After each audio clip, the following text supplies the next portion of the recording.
Hi everyone, and welcome to the College and Career Readiness and Success webinar, Promoting College and Career Readiness Through Accountability under the Every Student Succeeds Act. My name is Ellen Cushing, and I am the Deputy Director for the College and Career Readiness Center, and we are very excited to have all of you here today. Before we get into the webinar, I just wanted to do a brief introduction of the CCRS Center for those who might not be familiar. Our mission at the center is to foster a network of different stakeholders to implement policies and strategies related to college and career readiness. The CCRS Center works primarily with SEAs and local education agencies to support the design and implementation of their college and career readiness policies. Through this work, we provide varying levels of technical assistance support. And today's webinar is specifically intended to support states as they plan for and implement ESSA. The CCRS Center has 4 distinct yet interrelated priority areas. The first, career readiness, focuses work on employability skills, career and technical education, and career pathways. Our post-secondary pathways focal area focuses on the transitions from secondary to post-secondary education. Data use is related to accountability measures, early warning indicators, cross-sector data use, and usable data for the state, district, and school levels.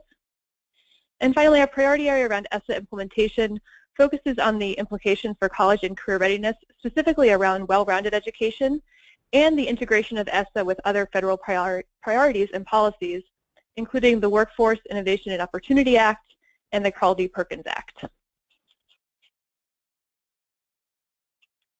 There are a couple of ways for you to engage with us during the webinar.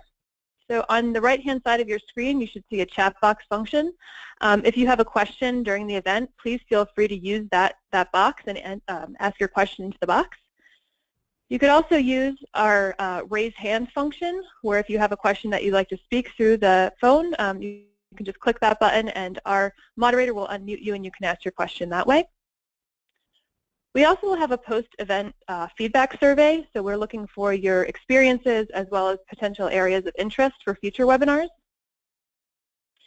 And then finally, we will be recording today's webinar and posting it on our website, so if you'd like to re-listen to or have do any follow-up about this webinar, you can access that through our website as well.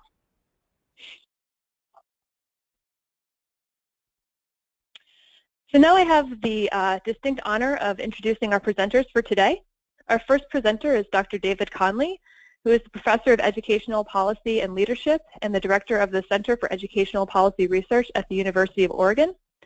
He's also the President of EdImagine, an educational strategy consulting group, and his research primarily focuses on improving the readiness of all students to succeed in post-secondary education and careers. Our next presenter is Eric Crane, who is a Senior Research Associate and Project Director at WestEd, and he works with the national, state, and local clients to gauge school and student performance. Eric is also the co-lead of California's transition to local control accountability, and since 2015 he has served on California's technical design group, assisting the state with the development of indicators that foster meaningful conversations about students, school, and district performance. Our next presenter is Jenny Singh, who is the Administrator of the Academic Accountability Unit at the California Department of Education. She oversees the development of the new local, state, and federal accountability system. Ms. Singh and her staff have worked collaboratively with education stakeholders to develop the new College and Career Accountability Indicator and the English Learner Indicator. Over the next 2 years, she will lead the development of an individual student growth model, a high school readiness indicator, an alternate accountability system for alternative schools. Our fourth presenter is Dr. Cindy Koss, and she is Oklahoma's Deputy State Superintendent for Academic Affairs and Planning.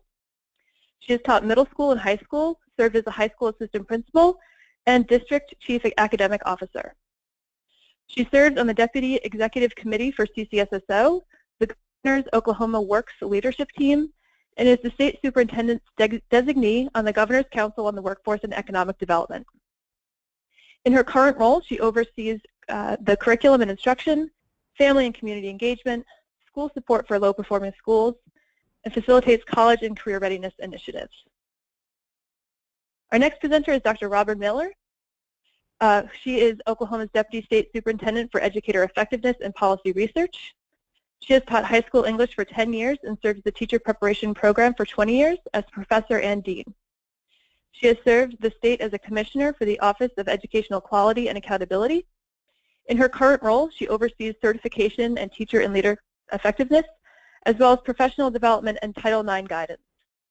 She also serves as co-lead in organizing the state's ESSA plan and implementation lead for the state equity plan. And then our final presenter is David English. He is the accountability content lead for the College and Career Readiness and Success Center and concentrates his work on policy and implementation issues at the intersection of accountability and college and career readiness, including building state capacity around ESSA. So with that, I'd like to turn it over to David for our first presentation. Great, thanks a lot, Ellen. Everybody, what I'm going to do today is I'm going to set the table here for our other presenters, and I want to just revisit, in case there's any doubt still in your mind, why there's an urgent need now to ensure that we are embedding college and career readiness into our state accountability systems as we develop our plans for submission to the department. First of all, in terms of the demand for employees with college degrees, we continue to see remarkable growth there. We see that for 2020, 47% of all U.S. jobs are projected to require degree completion. That's somebody who has an associate's degree or all the way through PhD degree.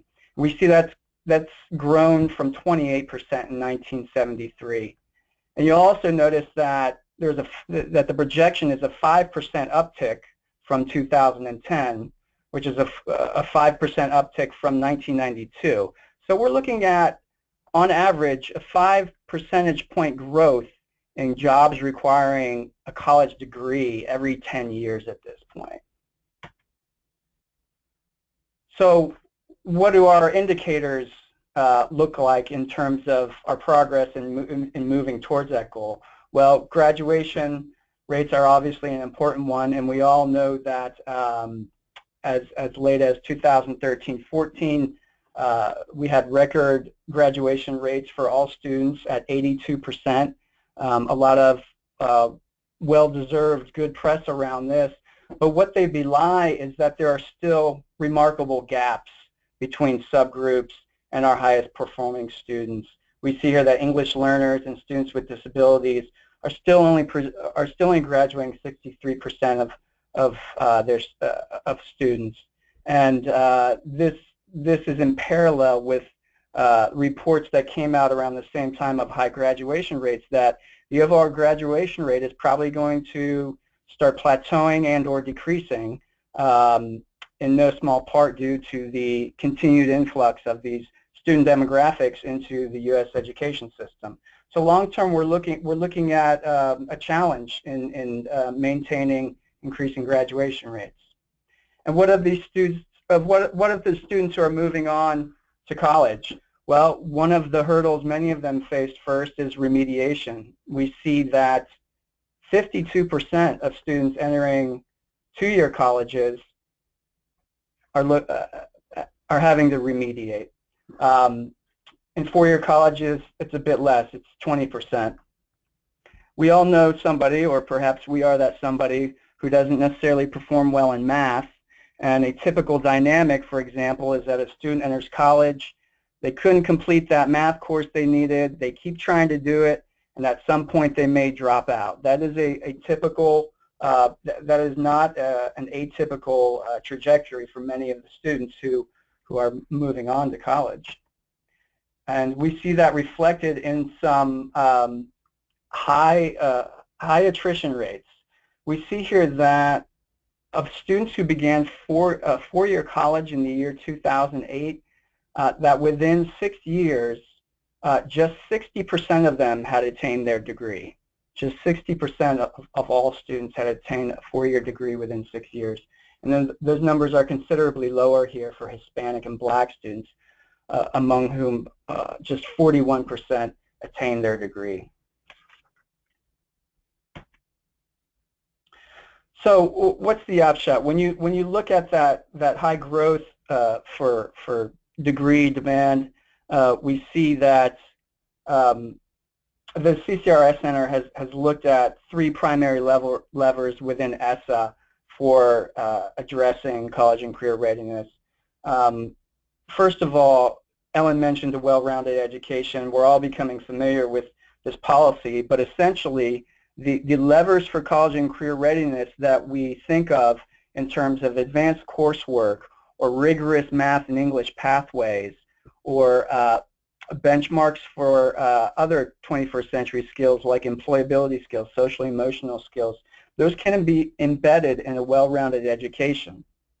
But when you're talking about holding schools accountable for delivering that well-rounded education, we have to focus on multiple measure accountability and purposeful assessment. We know that the additional indicator of school quality is giving states an opportunity to really address the rich outcomes that we expect from a college and career ready student, and that those outcomes should be measured along a trajectory from preschool to career. We should be looking at benchmarks for reading and early learning early on, math in middle school, and continuing growth as students accelerate into high school. From among those multiple measures, states have a lot of options for college and career readiness. Right, we know that they could use indicators such as AP IB performance, ACT, SAT, dual concurrent, CTE, and that's just the academic indicators. Chronic absenteeism. So how are states supposed to figure out which of these indicators are more important than the other?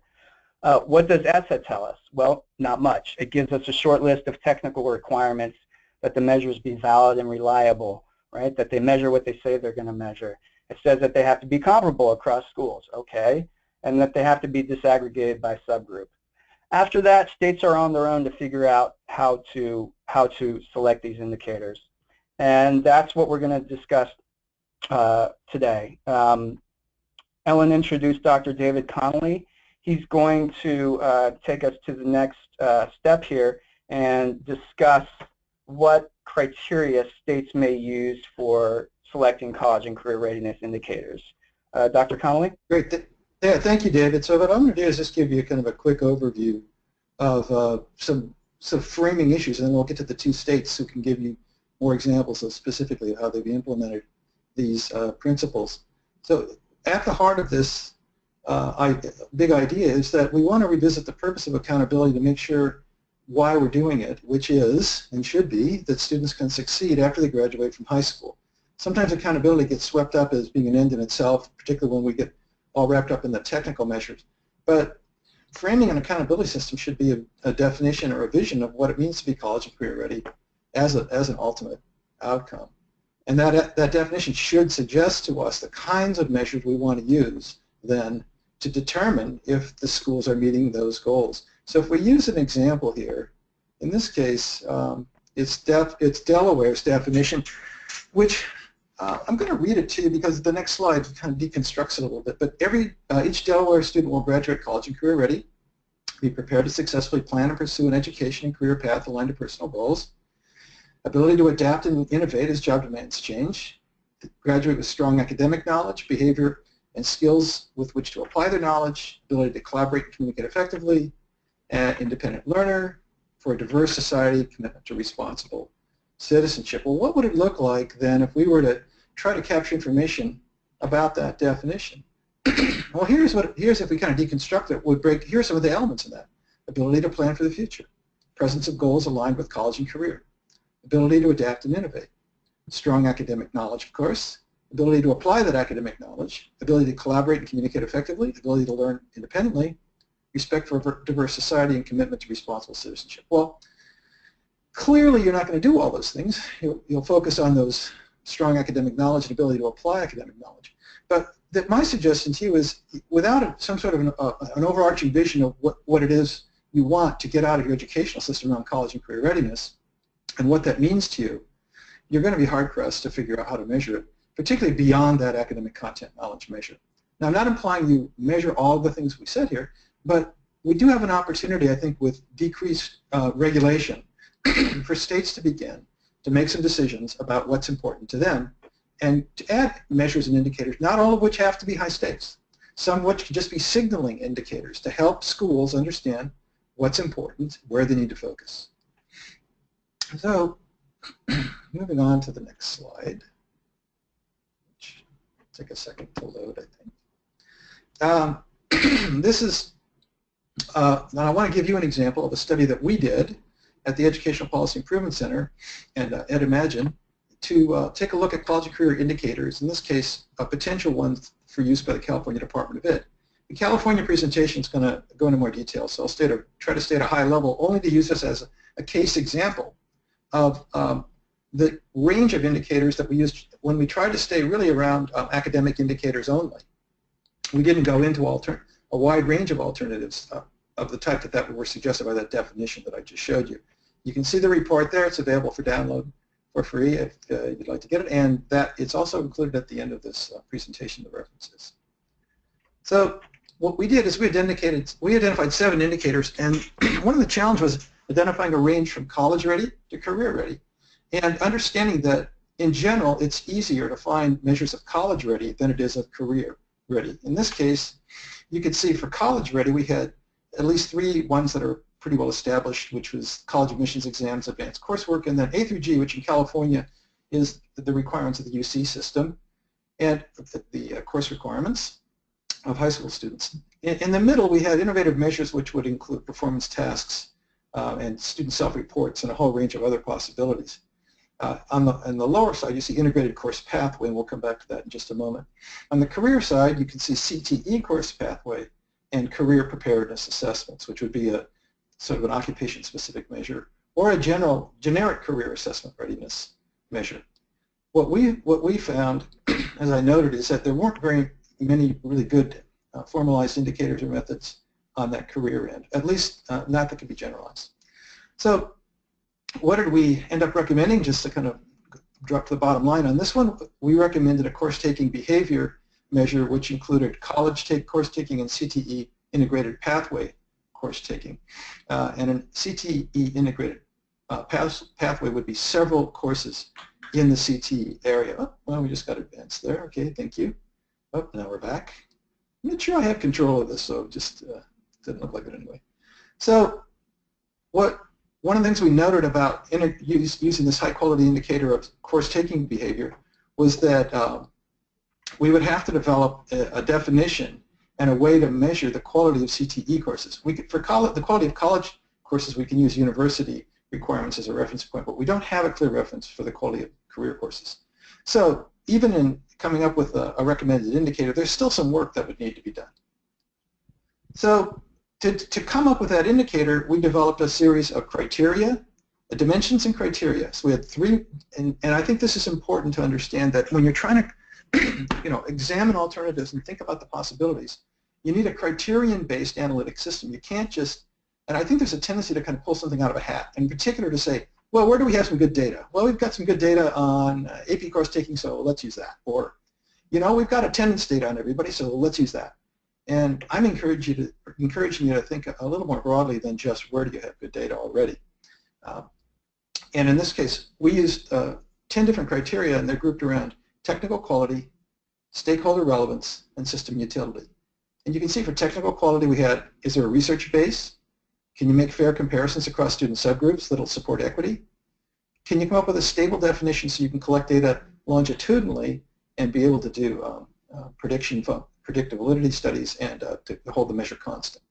Under stakeholder relevance, we had, is it actionable and valuable to students? Is it understandable to educators and non-educators, something that's, I think, increasingly important in an era where there's been so much misunderstanding, particularly about standardized testing? Can it be taught? Do we have instructional sensitivities? Is it something schools really can do something about? And does it really emphasize student performance over educational processes? Although I need to say educational processes are important as well. But in the case of California, they wanted to make sure they focused on student performance. System utility, the 3 criteria there are, does it minimize the burden on school? Does it, in other words, would it require a large investment? Would it require brand new skills or brand new teachers to do? versus being able to do within your current resource structure, and what's the balance? And then does it provide as much student coverage? In other words, is it something that as many students as possible could feasibly engage in it? And finally, does it recognize college and career pathways?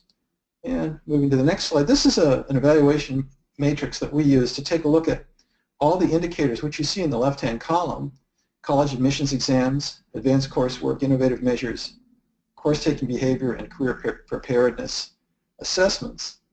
And then along the top row, you'll see the 10 criteria we just talked about. And what you get then is for each of your indicators, if you move along the row for that indicator, you can see the combination of strong, medium, or weak, as indicated by green, yellow, or red, indicators of how each indicator performed them based on our analysis. So this gives you a chance to do kind of a rich and balanced evaluation of your indicators. But I want to caution you, the best indicator isn't always the one necessarily with the most green. You have to make some decisions about what fits best with your system. And you can take an area that has some yellow or some red and decide, well, okay, that just alerts us to where we're going to have an issue we'll have to address if we move forward with this indicator. It doesn't disqualify the indicator, but it lets you deal with a great deal more complexity. So here's an example of the criteria applied to 2 indicators. So advanced placement coursework and CTE pathway, to just comparing the 2 on research base. There's a strong base for AP and a moderate one for CTE pathways. And you can see what this allows you to do is provide some description around each of those criteria that you used, so you can see how you reach that conclusion. For fair comparison supporting equity, you can see moderate. The AP rates moderately because it does have expanding access for subgroups, but still it's disproportionately focused on particular groups at this moment, at least in terms of participation. It's CTE pathway is moderate also, but it's because of access issues and that not all schools have sufficient programs to accommodate all students who should participate, and that it also sometimes targets particular groups of students rather than being open across the board, or at least participated in across the board. Then finally, understandable, strong understanding. For AP, people understand how to calculate the scores and how to use them, and relatively strong understanding for CTE pathways because there's a pretty high awareness of CTE vocational pathways and in general what they look like. So if we're trying to kind of keep an open mind and think about this, what are some additional potential indicators? A few of them got tossed out earlier: dual enrollment, industry certifications, percentage of eligible students who take advanced coursework, college going rate, percent of students who require college remediation, we looked at that, percentage of students with no failing grades in 9, 10, 11, or 12. So you can think of some of these as really as signals, as signaling indicators like the percentage of students who fail, or some of them, like industry certifications, are so specialized that not every high school in the state would be able to use them, but some high schools would. So it's possible that some of your indicators would be voluntary, or at least would be selected by individual schools, while others perhaps you might choose to be universal and across your whole system. So some of your accountability indicators might be higher stakes, but others might be signaling indicators that they're still part of the system, but it's clear that you're not going to penalize someone as a result of it. You're only going to allow them to use it as a way to acknowledge what's important in their school locally. And so, to close, state in my section, states need an overall vision or plan, and they can add indicators on some sort of a phased timeline so as not to be overwhelmed by the complexity. But equity is going to always be a concern when you're adding new things that some schools are going to be able to do better than others, and that's why, once again, this balance between a minimal number of state required core accountability measures or indicators versus the expectation that each school set some measures as well, but use them in relation to local goals. And then finally, and this is a more complex, this final bullet is more complex than I really can get into, but what you want to think about is connecting your data points, connecting your indicators, so you're looking at context factors, educational processes, and desired outcomes in what I call a causal chain, so that there's a relationship between the context you have, the process you use, and the result you get. And right now, states tend not to do that. They tend to have a bunch of separate, disconnected indicators or criteria, and that don't connect up in a way that shows schools how and what they're supposed to do. So there's a longer discussion around this last point that I'm going to hold off on for now. But if you're interested in that, I do have some other materials I could share with you that explain this in a little more depth. Some work we did in California that showed how to take the state's 8 essential goals or essential elements and kind of tie them into more of an input process outcome model. So with that, I think we're going to skip the questions at the moment, and except to put them in the chat box if you want, or the question box rather, and we'll be monitoring that. But now I'm going to turn it back to Dave and Ellen. Yeah, if you have any questions, if you could please either chat them to me right now, or you can raise your hand and speak over the phone as well. And I'm seeing one question here for you, David, which is we've considered making sure we're balancing college and career-ready indicators and considering the research base for an indicator. After that, what do you think are the most important criteria for selecting indicators, since you didn't necessarily weight the criteria in your study? Yeah, we got asked that question a lot about whether there was one criterion out of the 10 that's more important than the others. And I hate to say that it depends, but unfortunately it depends. And it is a judgment you have to make about those criteria, which one. But normally people are going to say, what's the most predictive of success in college? Or success in college, quote, and careers, both. So a lot of times people tend to rely on the prediction power, and then which takes them back toward tests. And in some cases what you want to do is say, what's the most valid indicator, not what's the most predictive one. And validity sometimes takes you to more complex indicators that are not quite as easy to measure. Okay, great. I'm not seeing any other questions at this time. We'll have some time at the end for you to revisit David's content if you wish. But right now we want to do a quick poll here.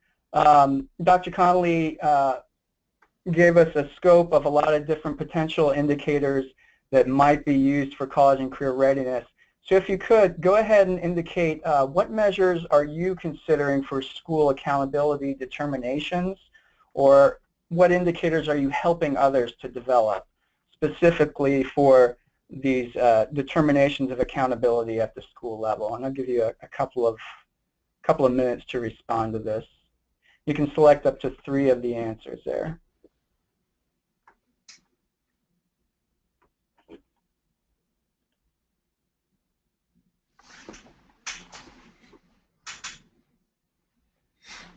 Got about a quarter of you voting so far. Give it another 20 seconds or so here.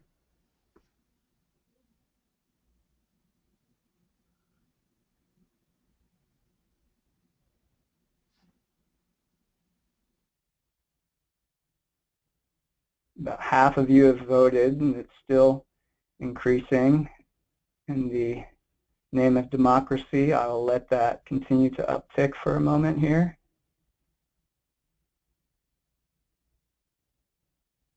All right, we're holding steady there. And it looks like the results we have, interestingly, are that 63% responded that CTE pathways is the leading, quote-unquote, considered indicator. After that, we have student engagement / chronic absenteeism at almost 60%. And then we see advanced coursework and post-secondary enrollment down at 48%. And finally, social emotional learning at 30%.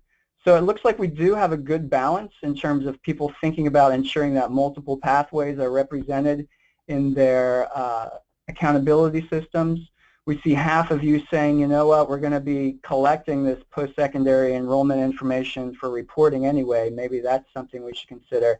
And then 30% for social emotional learning, which could arguably be considered a fairly high number given the challenges, of course, in ensuring that we're validly assessing such traits within a high-stakes environment.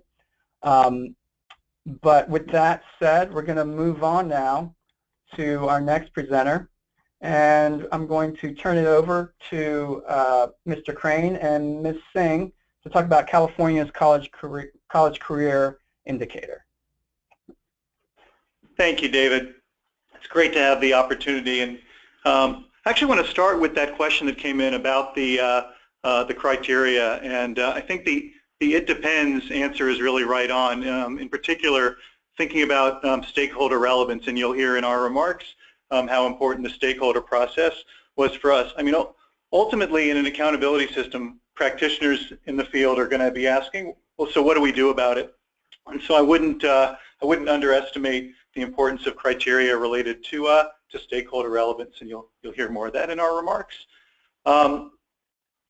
So the process of looking at a college career indicator has been one that California's engaged in for several years. Even under the prior accountability system, California began the work of looking at what would be a valid and reliable and meaningful college career readiness indicator. In 2014, the state began the move to local control, funding, and accountability.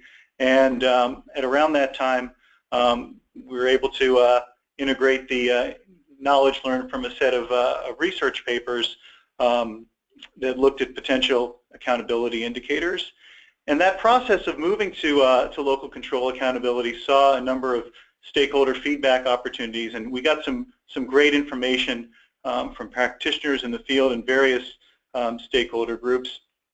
And it's been a deliberate process that probably to those who wanted to see things advance faster may have been frustrating at times, but the flip side of that, the upside of that, is that it's resulted in a lot of support for the indicator, for the system as a whole. And I think we've learned that a progressive phase-in has been key to the sense of buy-in among various stakeholder groups. So California, under the new local control, has districts focusing on 8 state priorities around the broad areas of conditions of learning, engagement, and pupil outcomes. You can see the 8 state priorities listed on this slide, but I want to draw your attention to the last 2 shown there, priorities 7 and 8. Focusing on ensuring that all students get a rigorous course of study, and the college and career indicator is a direct measure of priorities 7 and 8. To talk a little bit about the actual measures that we looked at, I want to turn it over to Jenny Singh, who's going to talk through the next few slides. Okay, so you can see here some of the measures that we were initially looking at for our for the college career indicator. So just by looking at these, you can see that really one of the guiding principles that we used in our developmental process is that we needed to have multiple ways for schools to demonstrate that their schools were preparing students for post-secondary. And that's why our CCI has multiple measures, because we really did want a clear, a leveling playing field for everyone. So one of the things I want to point out is that we also incorporated the state seal of biliteracy, because California was one of the first states to actually adopt legislation for criteria for that, and we thought that that was a really good indicator, or was an appropriate indicator for the career piece. And of course, we added our Golden State Seal Merit Diploma, which has criteria by law established to that. So these initial indicators here, we did talk about them initially. Not all of them made it into the final, so just be aware of that. So of course, we looked at the technical quality, whether things were valid, reliable, and comparable. But in California, really one of the things that we also focus on is whether the criteria for the system, we think it really must be fair. It must be a fair indicator for all schools. And we really feel that unless your accountability system is fair, then actually we think it loses credibility with the field. So that's a really important thing for us. And we did, of course, we had a series of research papers, and Dr. Connolly presented some of the work that he did for us, which was very helpful in our process. He came and spoke to our advisory groups on I think 4 occasions, and then to our state board. We also have a technical design group And so they're the ones who actually look at our methodology to make sure that it's valid and produces reliable results. And that's made up of practitioners as well as statisticians.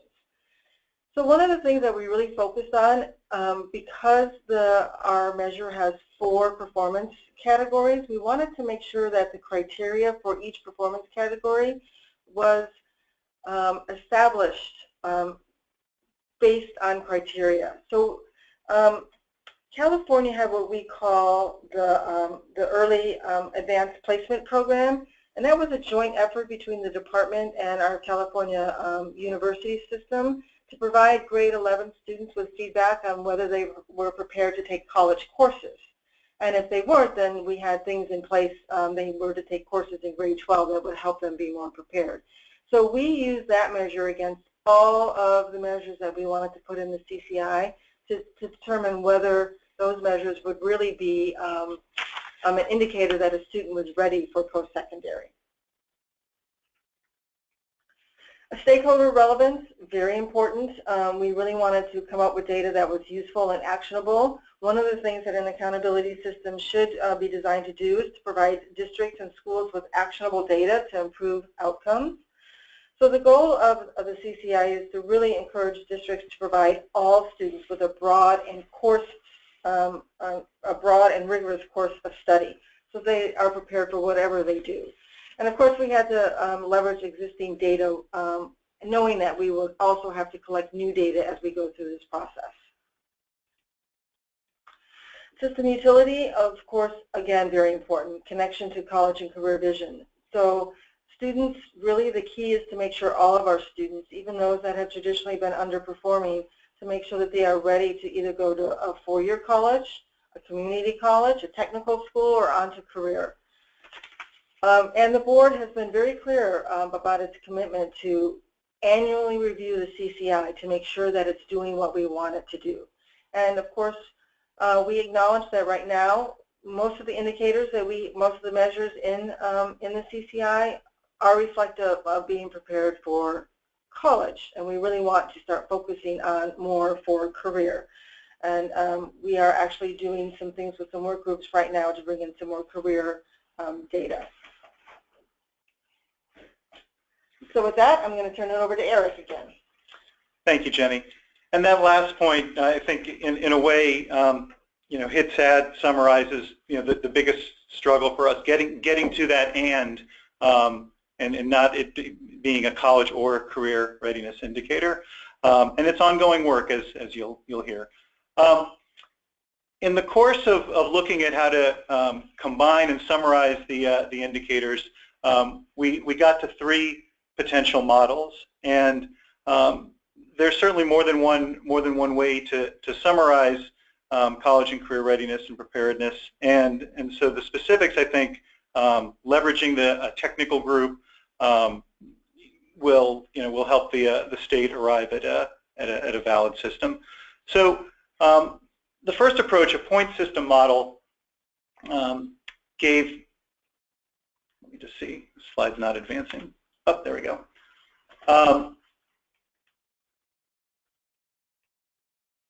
Bear with me just a second. Technical difficulties. Okay. So under the point system model, various measures had associated points attached to them. And at the end, for each student, a total number of points was compared against a standard that was set, and then that would result in a categorization of either well-prepared, prepared, approaching prepared, or not prepared.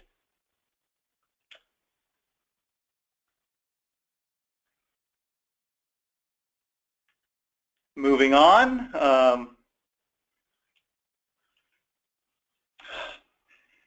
to the standards model.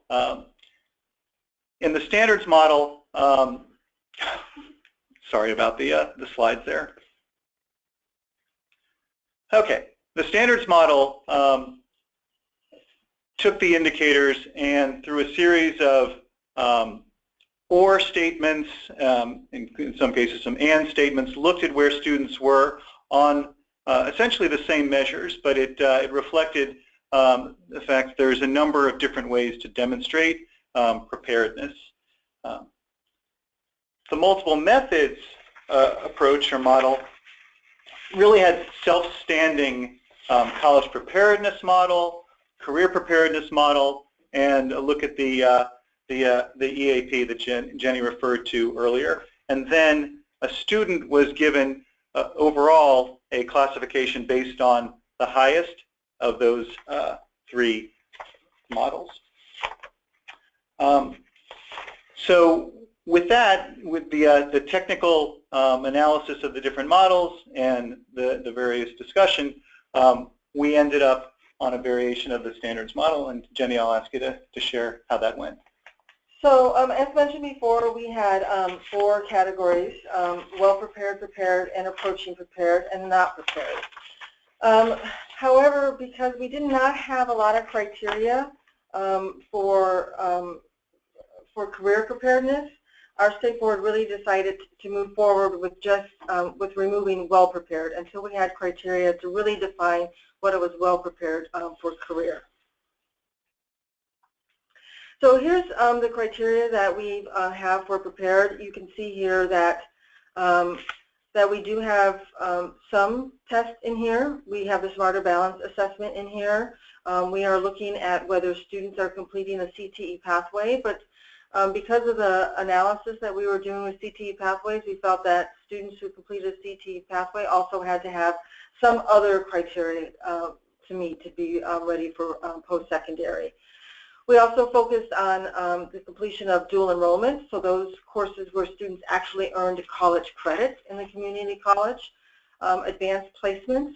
So you'll notice here that it's not participation in an advanced placement, it's actually what they score on the AP exam. We wanted to avoid the unintended consequences of schools putting students in advanced placement courses, even though they may not be prepared to actually be successful in those courses. And then, of course, we put in the completion of courses that met the University of California criteria. But because of the data that we had here, we had a lot of students who were completing A through G, actually 36% who were completing A through G and still had to take remediation at at the UC. So we said that they had to also complete additional another criteria in order to be prepared. And then we have the approaching prepared criteria. It's of course using the same measures, but it's a lower bar to reach. And then of course for students who did not graduate or did not meet the other criteria for approaching or prepared are put in the not prepared category.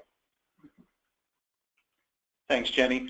So just to wrap, California's progress on developing the indicator, research was an important step early on. A series of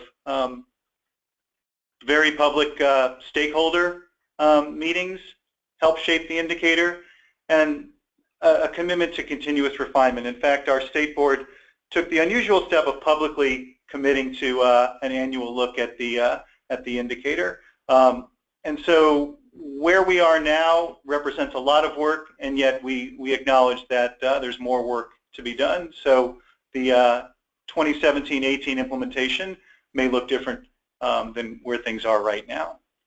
So with that, we can take questions.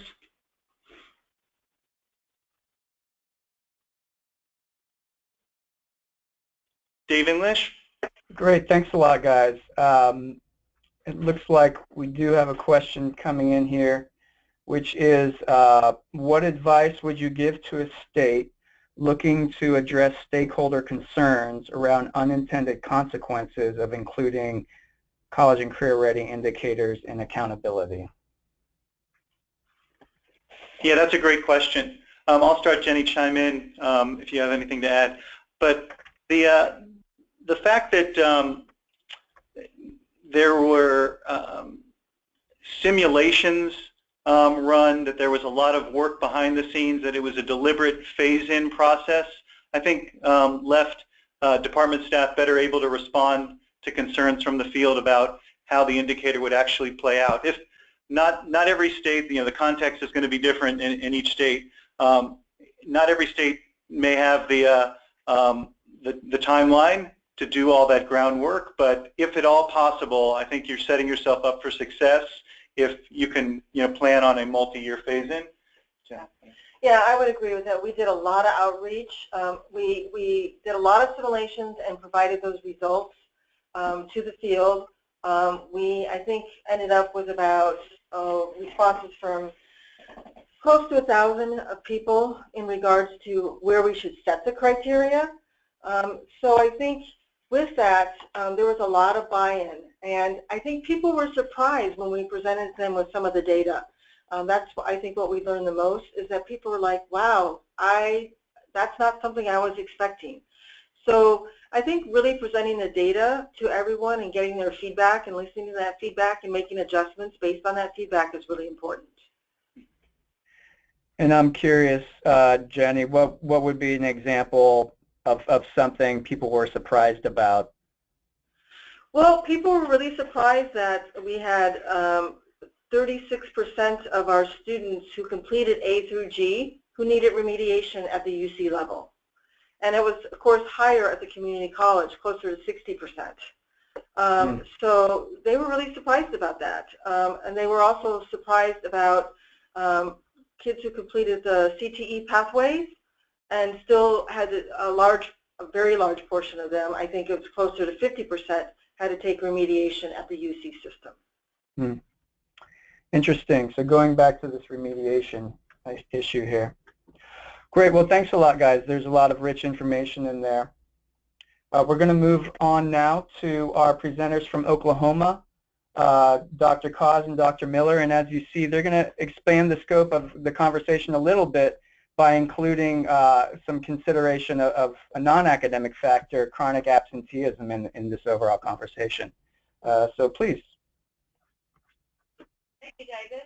This is Robin, and you'll hear my voice first, and then I'll hand off to Cindy in a moment. Oklahoma has a focus on college and career readiness, specifically a focus on high school preparedness for post-secondary success. Two parallel events are occurring in Oklahoma. House Bill 3218 requires that we conduct a study related to assess accountability, retain the timeline of implementation on the left. Yes, the timeline on the right side depicts our planning process with drafts 1 and 2 posting dates in September as Oklahoma's final ESSA plan submission. Oklahoma's strategic plan portrays a vision of championing excellence. Among pursuits such as equitable access and a high-quality education is a very intentional focus on post-secondary success. The majority of graduates from the 2020 class will earn an industry certificate, diploma, or degree. In addition to regularly scheduled advisories, opportunities for ESSA feedback occurred at these 3 events. It was at the Engage OK Summer Conference sessions that provided real-time feedback and engagement. Attendees weighed in on college and career readiness areas. Survey results showed graduation rate, opportunities for advanced coursework, and school culture as the 3 most important indicators for determining academic success and college and career readiness for our students. It was at the House Bill 3218 task force meeting that decisions were made, such as assigning each student to only 1 demographic category for purposes of accountability, while still reporting performance scores in every category they represent. This accountability system will reinforce the goal of providing an equitable education to those in high poverty areas by prioritizing economically disadvantaged first. The prioritized order of student characteristics is based on the degree to which data shows them to be related to achievement outcomes. So, for example, a student who is both Hispanic and economically disadvantaged will be placed in the economically disadvantaged group and required to meet those interim goals. Lastly, our State Superintendent Hoffmeister conducted 7 town hall meetings using a consistent protocol of questions at each meeting, ranging from funding challenges to attributes that make a successful school. This is where we heard repeatedly that Oklahoma students need access to effective teachers and exploration of post-secondary pursuits. Robin, sorry to interrupt for one moment. We're getting some feedback that your voice is a little low volume-wise. If you could move closer to your phone or turn up the volume some other way. Okay. Thank you. So to continue, the proposed indicators that we're going to discuss, the 95-member accountability task force focused on post-secondary preparedness that includes 2 school quality success indicators: post-secondary opportunities and chronic absenteeism. I will focus on the first indicator, post-secondary opportunities, and then Robin will return to discuss chronic absenteeism. So several indicators were considered with this large stakeholder group, and some were eliminated related to how we can really measure student success. So if you consider school climate, for example, it might not yield accurate data due to uncertainty of self-reports. Other indicators that could use surveys and anecdotal data may be susceptible to manipulation. So that is how we chose our focus. The stakeholders concluded that the collective research supports the thought that implementation of post-secondary opportunities has an effect on post-secondary success, and therefore was the valid indicators they wish to recognize. We know that extensive credible national research exists that supports the impact of post-secondary opportunities that lead to student preparedness. This list is not exhaustive by any means. We know there is a good deal of research from Southern Regional Education Board, College Board, Education Trust, and others. As we continue, in addition to the national research, an Oklahoma study of post-secondary educational attainment was released last week through the Oklahoma Office of Workforce and Economic Development. And as you can see in the graph on the right, by 2025, 77% of Oklahoma new jobs will require post-secondary education, 2-year, 4-year degrees, and or industry certification. You can see the current gap is significant. So college and career readiness goals are aligned to the state's post-secondary and workforce needs for high-skill, high-demand jobs. Accountability goals need to be connected to the college and career connections as we move forward. The accountability stakeholder group established early on, there were 4 meetings last summer and fall, and these focus should be on preparing students for college and career readiness, where college and career ready means that students graduate from high school prepared to enter and succeed in post-secondary opportunities, whether college or career. Dr. Mary Ann Perry, University of Kansas researcher, facilitated these stakeholder meetings and provided research, gathered feedback, and provided other examples of accountability systems to consider. So Oklahoma's post-secondary opportunity incorporates robust career-focused indicators that measure and value successful completion of meaningful pathways, work-based learning, enrollment in post-secondary education or internships, and industry credentials of value. Phase 1 of this work will be gathering data of participation in advanced coursework and tracking industry credentials and certificates. Currently, Oklahoma has a low AP participation rate, for example, and so this is the reasoning that we must begin with participation, although phase 2 will continue with adding the performance.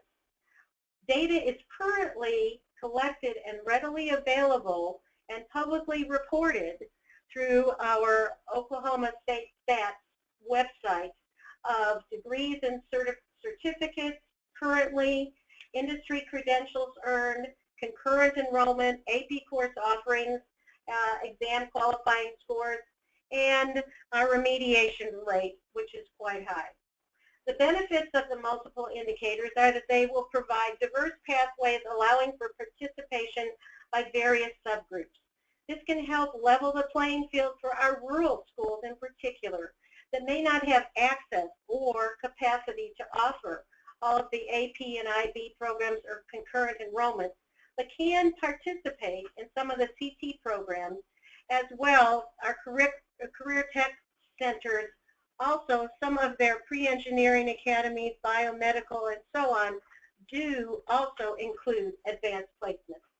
So some of the solutions to access are the cross-sector partnerships that we have with the state regions who pay for a certain number of hours for concurrent enrollment.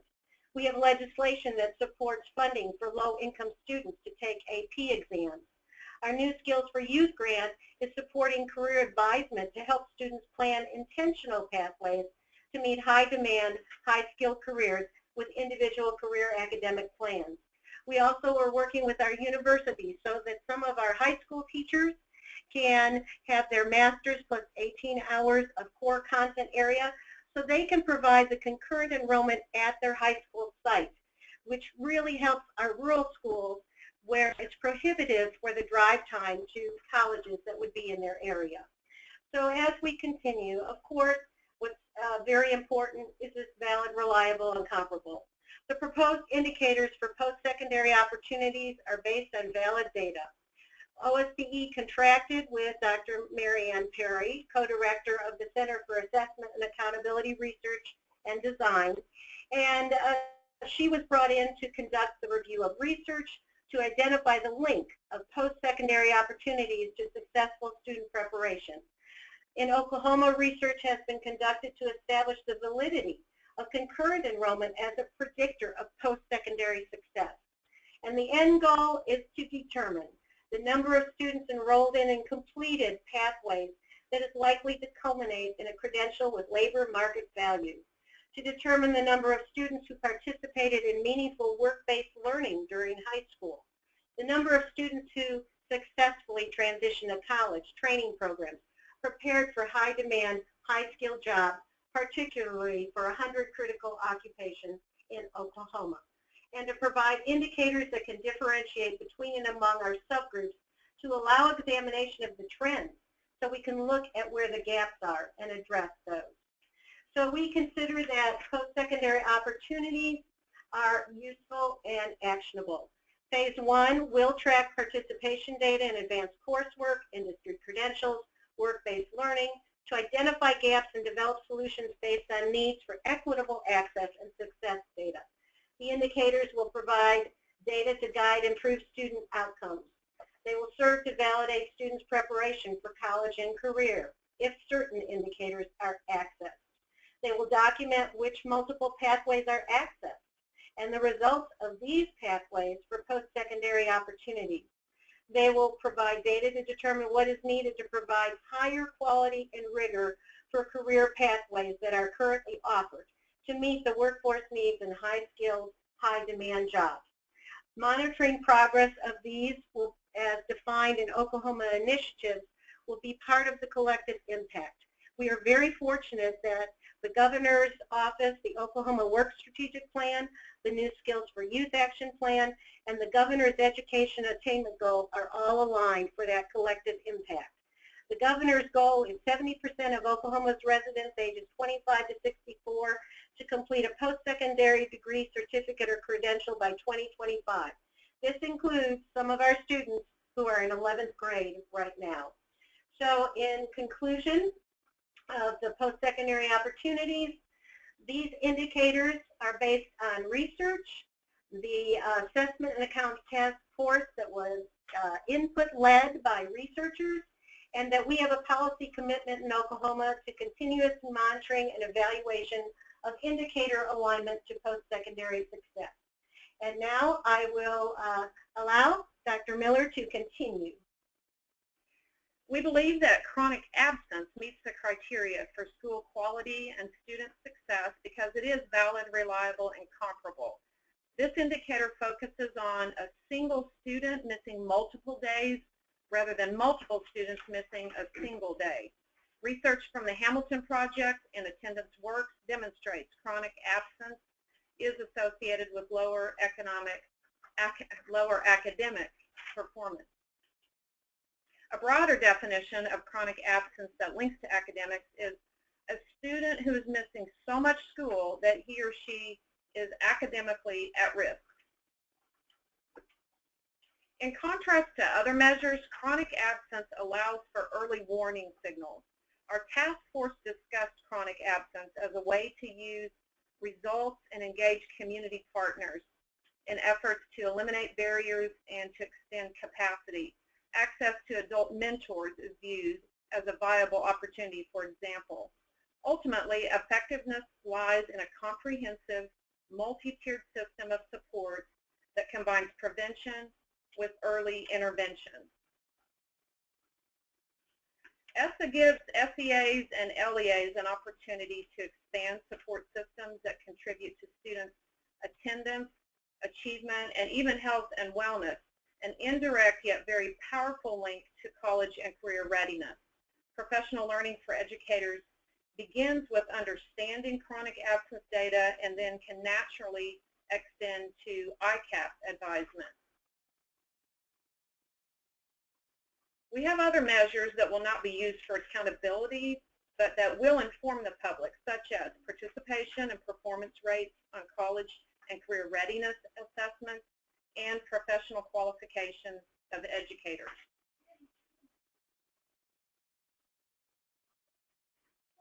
Great, thanks so much, guys.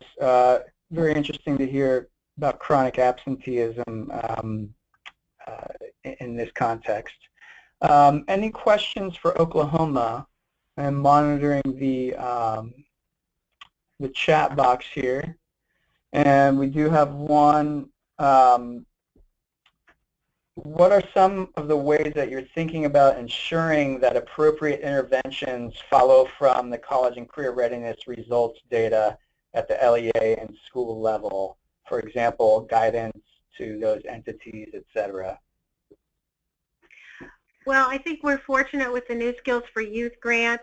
We have some ideas in place for having regional counselor cadres, for example, that will be trained and then available within those regions to help with career advisement, to help with interventions. So that's one way that we hope to help. We also have a task force about redefining the senior year, and that will provide transition courses to help student preparedness within the high school. And we think that we are starting with College Career Math Ready, which was a course developed by the Southern Regional Education Board, and we believe that it will help our students. We know from the data that if students have to be remediated in college, they're less likely to persevere and or graduate in many cases. So if we provide the remediation in the high school setting, that they will be more successful and more likely to continue with their post-secondary efforts. Great, thanks very much. And that question is actually a good segue into our poll. If we back up one slide, we just want to. This question got to the topic of connected interventions, and so taking a step back, big picture, we wanted to poll you all one more time around what elements of a college and career readiness strategy do you think that your organization needs support in developing or in building capacity around. And the options here are support for a guiding vision, developing a guiding vision for college and career readiness, for developing college and career readiness measures, developing employability skills, for developing the actual course and training pathways, and as well as for developing or building capacity around the evidence-based interventions to support college and career readiness. And the votes are coming in.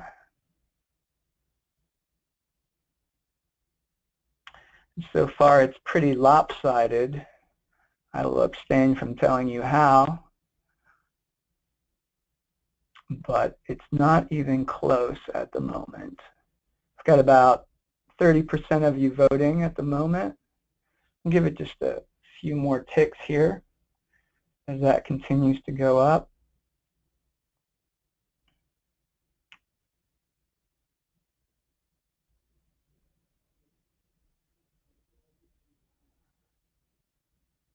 About 40%. Give it 5 more seconds here. Still upticking a little bit. Oh, I jumped a little bit. All right, so the results here are that on the low end, the fewest number of you indicated that your organization is in need of support around developing college and career readiness measures. So that's good. I like to think that's because of all the information you just got in this webinar. On the other end of the spectrum is 71% indicated that they are interested in support around measures, developing measures of employability skills. So beyond our academic readiness indicators, employability skills can include social emotional learning, applied learning, as well as workplace skills like digital literacy. And for obvious reasons, those are more difficult to develop. They're more performance-based and more difficult to develop valid assessments for. So moving into the final portion of our presentation here, just double check. I don't see any additional questions for our members.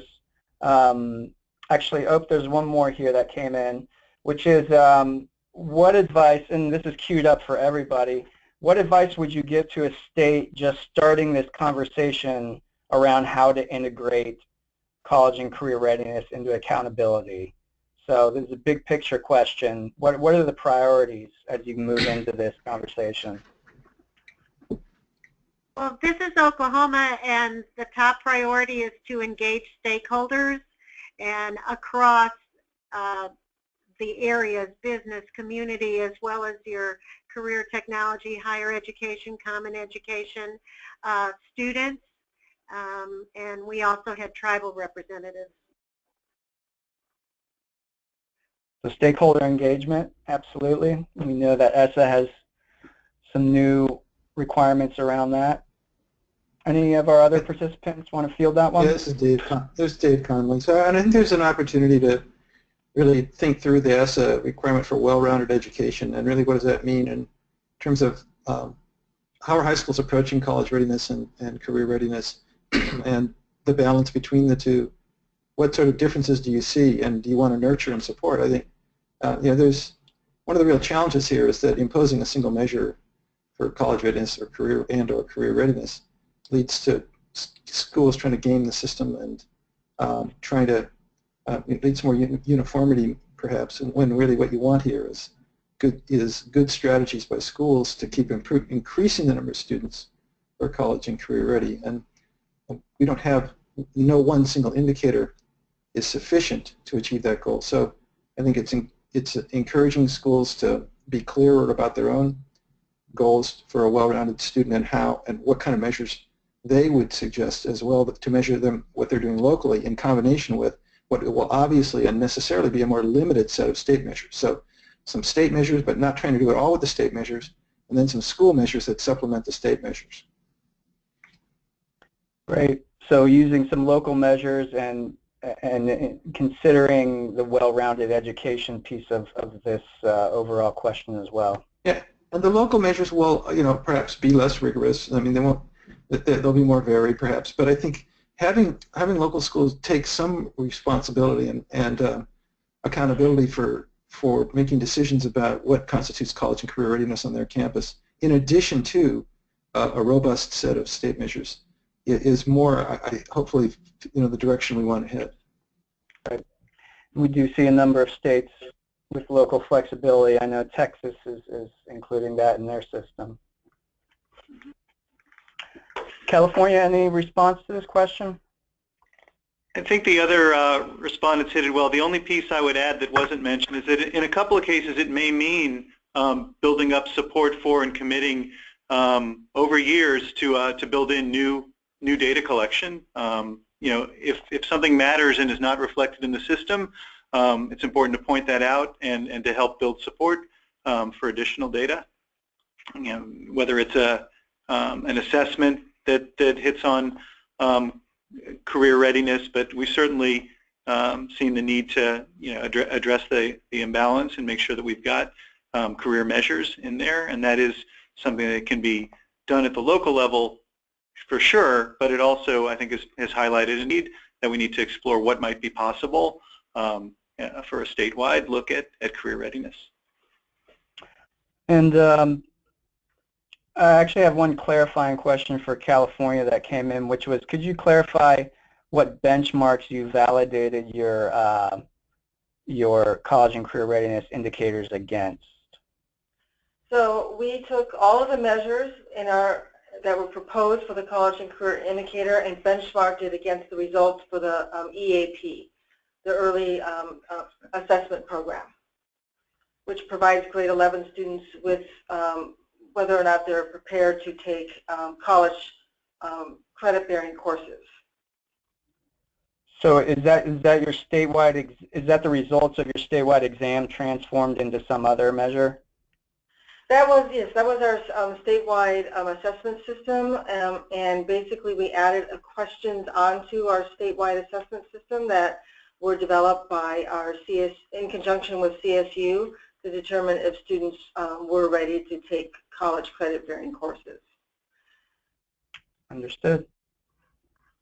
All right, great. So we're going to move into the final portion of the webinar really quickly. We have a few really good and relevant resources just to mention to you real quickly. Dr. Connolly talked about the importance of having a research base for the different indicators that are chosen, and both states hit on that. So we wanted to point out this brief, which discusses predictors of post-secondary success all along the continuum of education from preschool to career. If you look, and this is an extract from the brief, as you can see here, this is an example of the data in it saying that in elementary school, these particular indicators are supported by research that they predict successful transitions to the next level of their educational trajectory. And as you can see, the various researchers are cited in the paper. So a ton of good research can be gained from that brief. You saw this diagram early in the presentation. A number of our presenters have mentioned well-rounded education, and this overarching brief from the center puts accountability in perspective. Dr. Connolly mentioned the importance of a well-rounded education, and again, we want to stress here that a well-rounded education is an opportunity to embed college and career readiness into state, district, and school policy to say, hey, not only does a well-rounded education include certain courses, but it includes certain rigorous benchmarks of achievement. For example, we want students to be exposed to a rigorous pathway that will enable them to pass algebra by the 8th grade. So well-rounded education is an important complement to accountability, and this is a great overview of that entire framework. And finally, Dr. Connolly's own work is very, very rich. I was happy to discover it for myself in the course of this webinar because it has measure-by-measure research all along the criteria that Dr. Connolly discussed. And I would highly recommend drilling down into the various sub-reports that look at each of these distinct measures. Again, you're going to find a lot of rich research in those reports. And that concludes our webinar. We thank everybody for joining us today. A reminder to please go to the evaluation form, the link for which is provided in the third slide. Thanks for your attention. We hope you got a lot out of it, and we once again thank our presenters from Oklahoma, California, and Dr. Connolly. Thanks everybody, and have a good afternoon.